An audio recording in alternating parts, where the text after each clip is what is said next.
السلام عليكم ورحمة الله وبركاته. مستمعي الكرام، مستمعي راديو وسط البلد، أهلا بيكم حلقة جديدة من برنامجكم رمز الخير. رمز الخير النهاردة رسالة هنبعتها إزاي تكون رمز الخير في الصبر. يعني إيه الصبر؟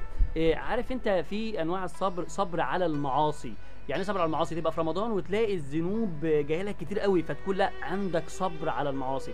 كمان تكون صابر على الطاعات. يعني ايه طاعات؟ لما نقول لك تعالى بقى صلي التراويح او صلي القيام وجزء، تقول لا اصل الجزء طويل عليا، لا خليك صبر على الطاعه. لما اقول لك كمان ايه رايك تعالى صلي الفجر في جماعه، تقول اصل الجو وعندي شغل الصبح فلازم انام، فخليك عندك صبر على الطاعه.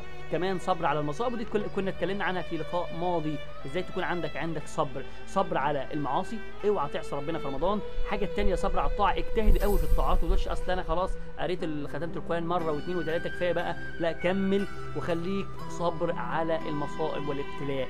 يا سلام لو الناس تشاور عليك وتقول لك الراجل ده رمز الخير في الصبر على المعاصي، او رمز الخير في الصبر على الطاعات. خلي بالكم المعاصي اللي صبر عليها سيدنا يوسف عليه السلام، اما صبر على الطاعه كان سيدنا ابراهيم عليه السلام وابنه سيدنا اسماعيل، وصبر على المصائب كان سيدنا ايوب لما ابتلى عليه السلام وكان صابر. نشوفكم ان شاء الله في اللقاء القادم ورمز اخر من رموز الخير مع الوتيدة على راديو وسط البلد. دمتم في امان الله، والسلام عليكم ورحمه الله وبركاته.